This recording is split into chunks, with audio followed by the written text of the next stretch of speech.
إلى من يجمع المال ويلقى فيه أهوالا سنون العمر ماضية وكأس الموت قد سالا. بسم الله الرحمن الرحيم.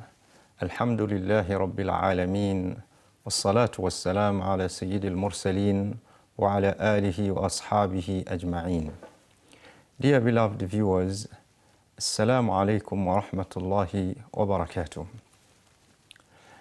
In the previous program, which we talked about wealth generation in Islam, we reached a point whereby we were discussing methods of generating wealth in Islam.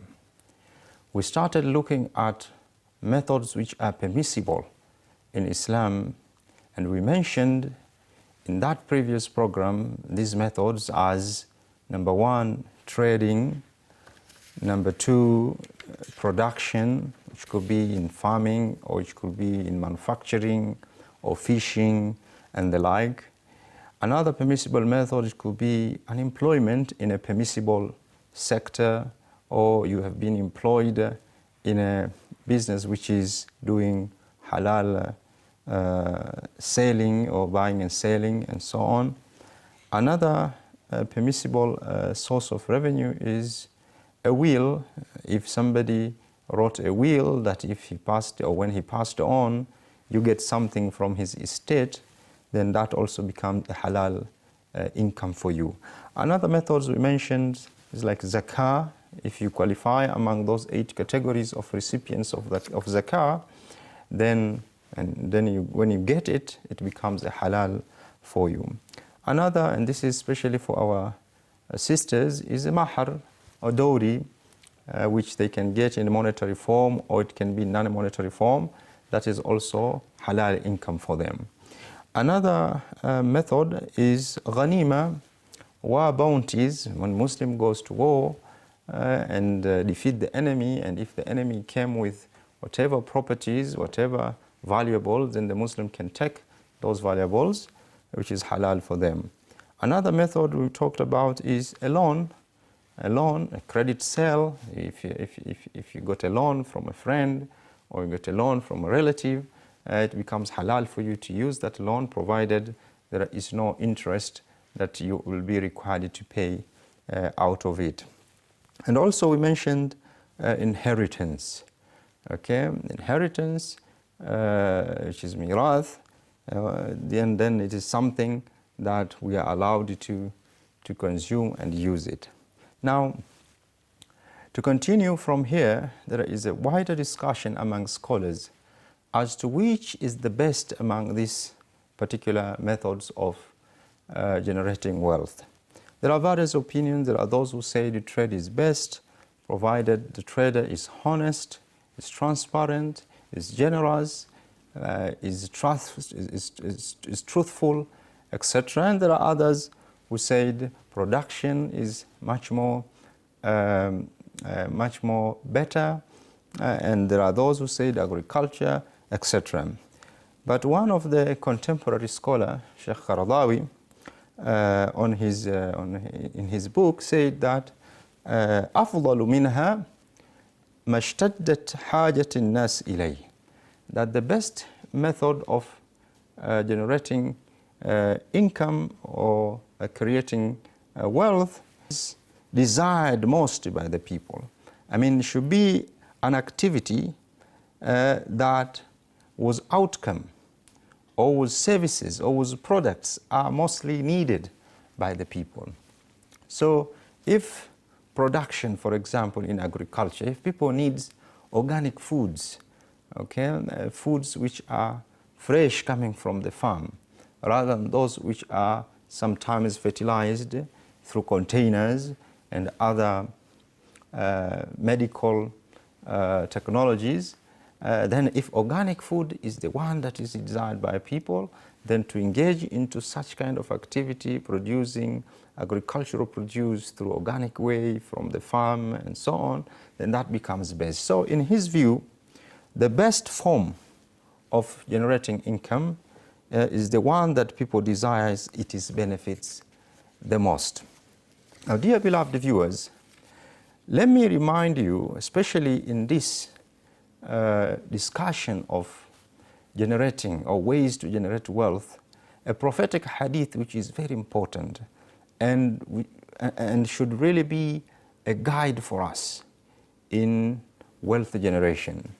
The Prophet ﷺ is reported to have said, أيها الناس اتقوا الله وأجملوا في الطلب فإن نفسا لن تموت حتى تستوفي رزقها وإن أبطأ عنها فاتقوا الله وأجملوا في الطلب خذوا ما حل ودعوا ما حرم. In this prophetic hadith, the Prophet ﷺ is telling people, even the language used here is not just for Muslims, it is for the whole people. أيها الناس, all people, fear God.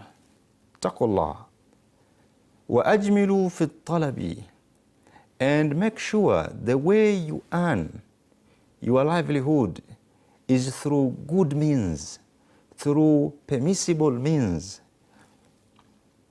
فإن نفسا لن تموت, surely no soul will die until it has received all its provision.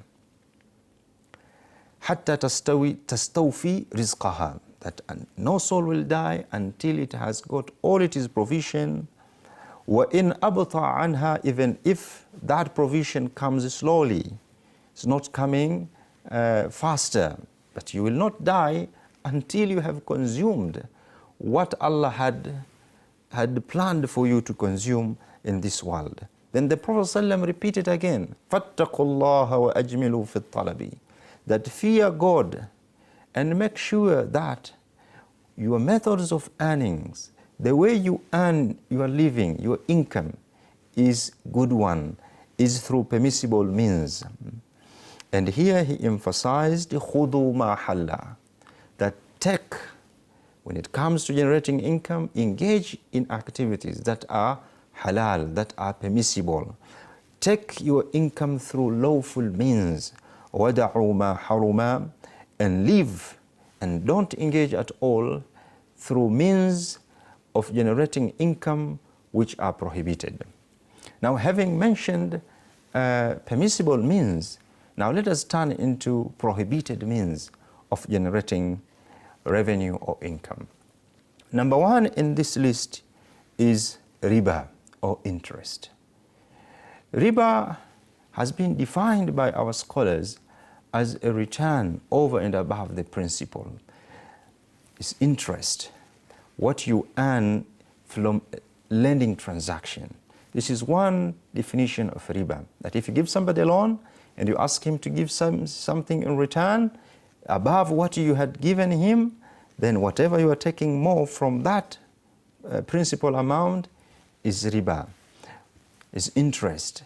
But also, if you exchange goods of the same nature, the like for like, if you exchange, say for example, a date, a tamr, okay, of 1 kg, of 1 kilogram, then someone has to give you dates of 1 kilogram as well. It shouldn't be 1 kilogram for 2 kilogram, for example.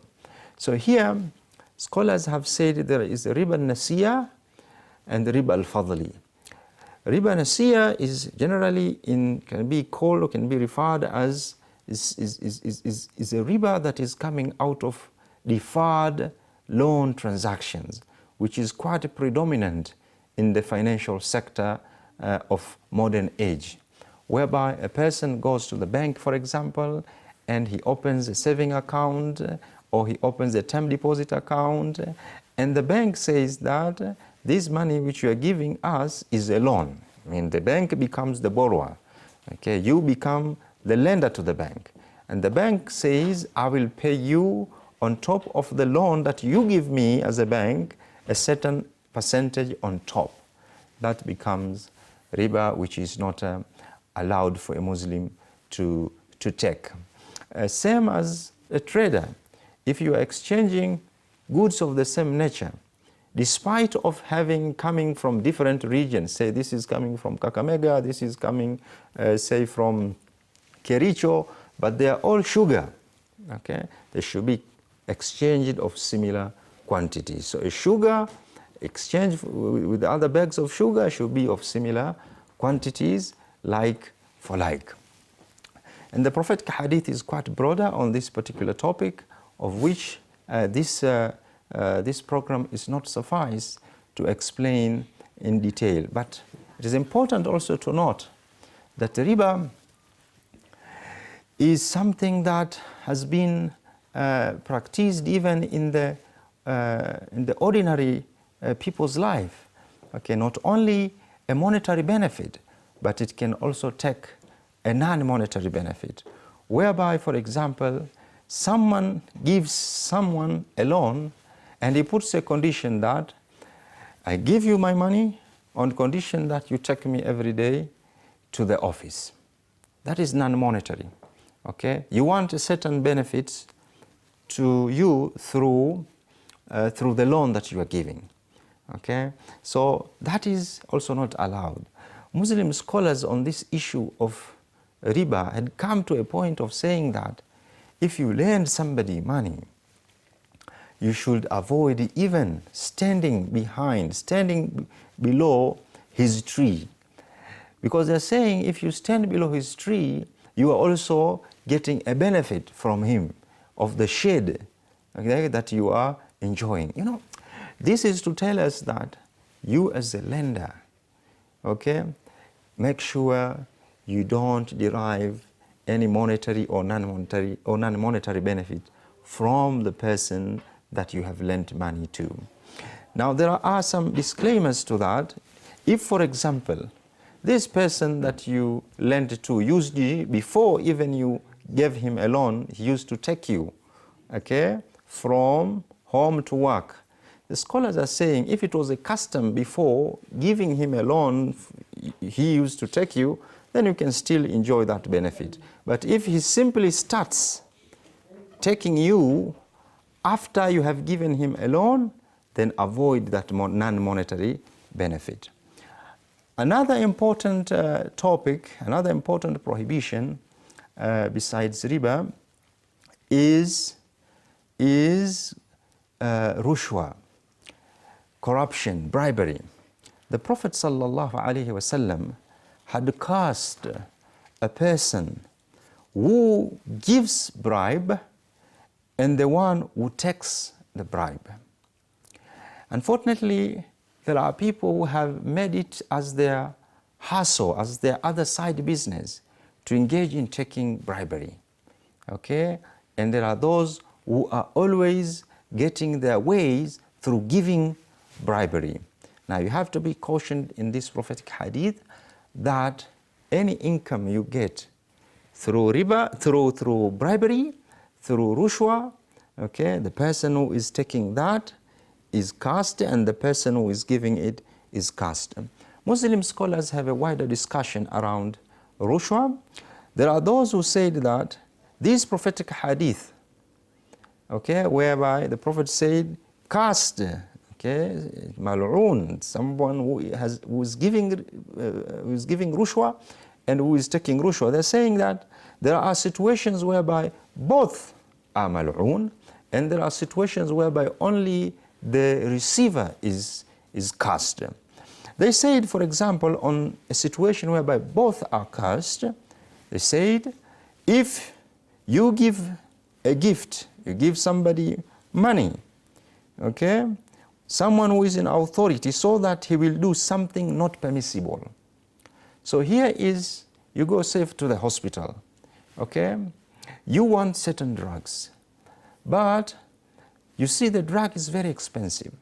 So you are giving this shopkeeper, the pharmacist, kitu kidogo, something, so that he can give you the drug at a lower price, even not as the sale price.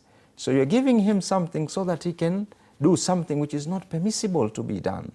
Okay? Also, we have seen this in contracts.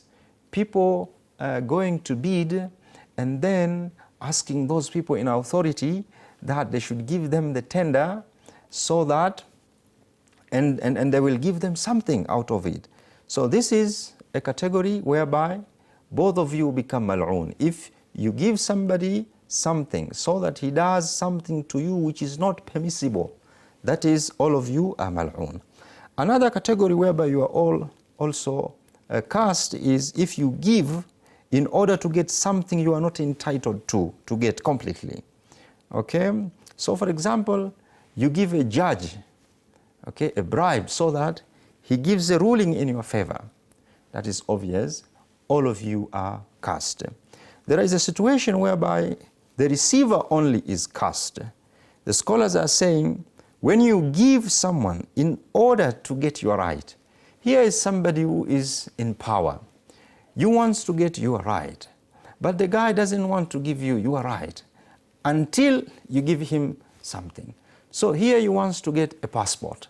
A passport is the right of every citizen to get a passport. You have all the documents that proves that you are a citizen, okay? But the guys there won't give you passport until you give them something. They have made it very difficult until you pay them something. In these situations, some scholars are saying the receiver are the ones that are cursed and not the giver.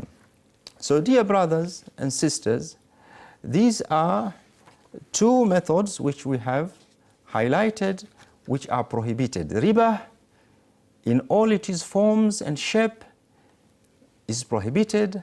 Another one we have mentioned is rushwa, bribery, and inshallah we'll take a break and continue with other prohibited methods. Don't go away. إلى من يجمع المال ويلقى فيه أهوالا سنون العمر ماضية وكأس الموت قد سالا